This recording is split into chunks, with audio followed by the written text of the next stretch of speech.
Туризм және спорт министрлігі Жәнібек Әлімханұлының допинг дауына байланысты пікір білдірді.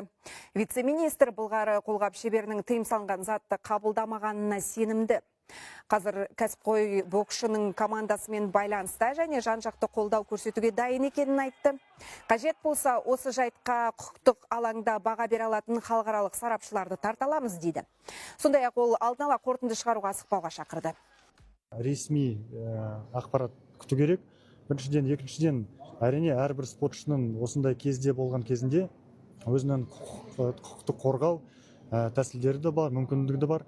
Қазіргі уақытта егерде оның командасына, құрамысына біздің жақтан қандай да керек құжат керек болса, біз оған дайынбыз. Сонымен Жәнібек Әлімханұлы допинг дауына ілікті. Дәлірек айтсақ, отандасымыз түнде ғана допинг дауынан өте алмай қалды.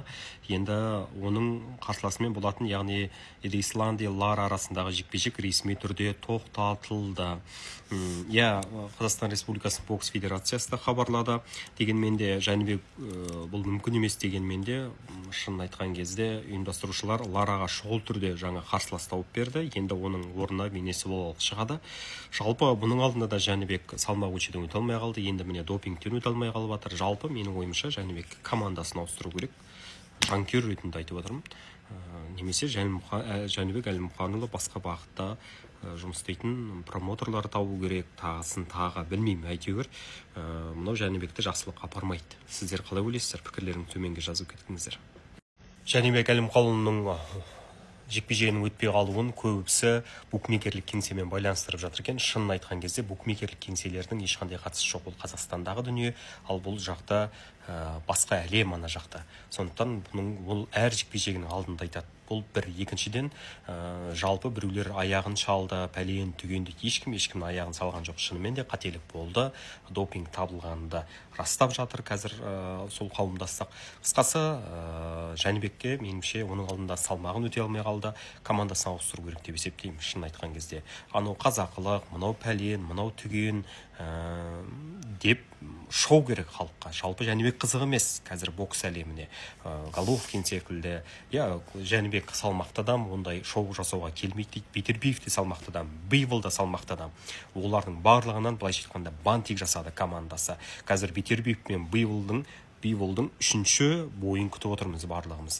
Сол секілді бір күтіп отыру керек. Альварес пен Гена секілді тағысын тағы осылай Усиктердің бойы бәрі де кәдімгідей СНГ-ның жігіттері салмақты, былайша айтқанда скучный адам өмірде. Ал бойын оның қызықтылу керек. Жәнібек әзір қызық емес, оның айналасындағылар тым, әрине қазақылық керек, бірақ бояуын ежі берген қазақ емес, әлде ағылшынша білмейді шынын айтқан кезде. Сол қысқасы, сондықтан да букмекерлікпен байланысып, қастандық, пәлен, түген деудің қажеті жоқ. Жәнібек кеткен бойда сыраз бірден екінші нені алып келгені, жекпе-жектің бокс жасатын адамды, яғни Жәнібек әуелден бокс әлеміне қызық емес екен көрсетіп. Қызық қылу ол командасының міндеті.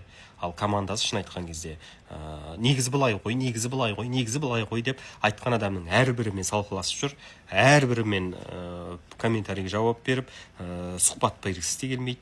Солай жүре береді. Жәнібекке де обал, әйтпесе Жәнібек мықты жігіт, ешқандай күмәніміз жоқ, және мықты жекпе-жектер өткізетініне сеніміміз бар, бірақ дәл мына командамен емес. Мына команда оны алысқа апармайды. Букмекеры включили свою ответку. Не успел Жәнібек Әлімханұлы записать свое видео против буков, как через 2 дня у него находят допинг.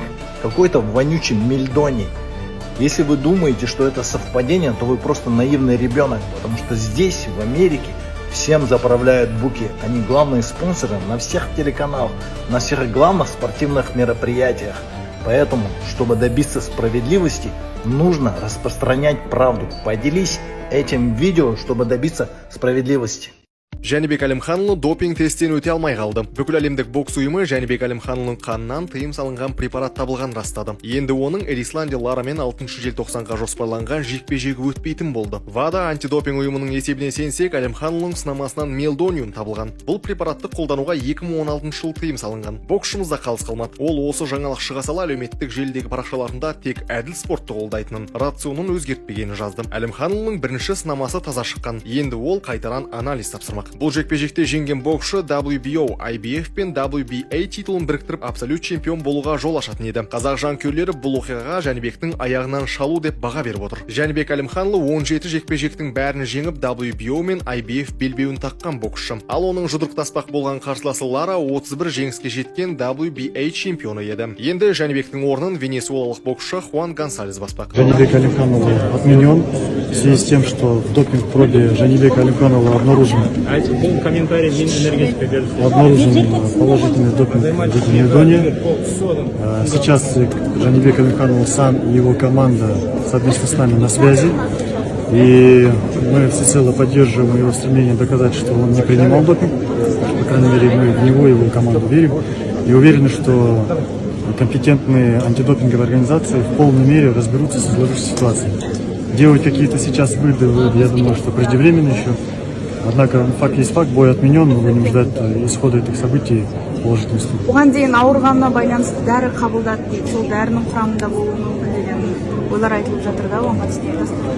Қазіргі уақытта бірнеше пікірлер айтылып жатыр, қалай ол қазір пайда болған, бірақ мен нақты оны жауап бере алмаймын, себебі оның өзінің біріншіден ресми ақпарат күту керек.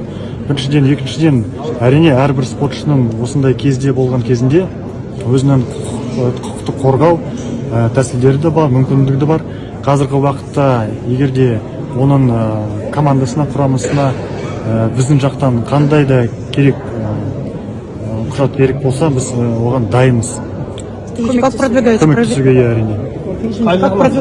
Приватизация футбольных клубов. Әрине, енді басындан бізде өкінішке орай осындай бірнеше оқиға одан алдында болған. Бірақ бізге спортшылар осындай өздері соған егерде мүмкіндік болған кезінде біз халықаралық немесе өзіміздің құқық қорғаушыларды немесе де ұйымдарды тартуға соларды ұсыныс ретінде көмектесуге дайынбыз. А вот этот скандал для имиджа какой-то несет казахстанского бокса, для имиджа казахстанского бокса? Я думаю, в целом любые такие отрицательные мотивы, они сказываются так или иначе на имидже и боксе в целом, но я, как и говорил ранее, мы верим в команду Жанибека.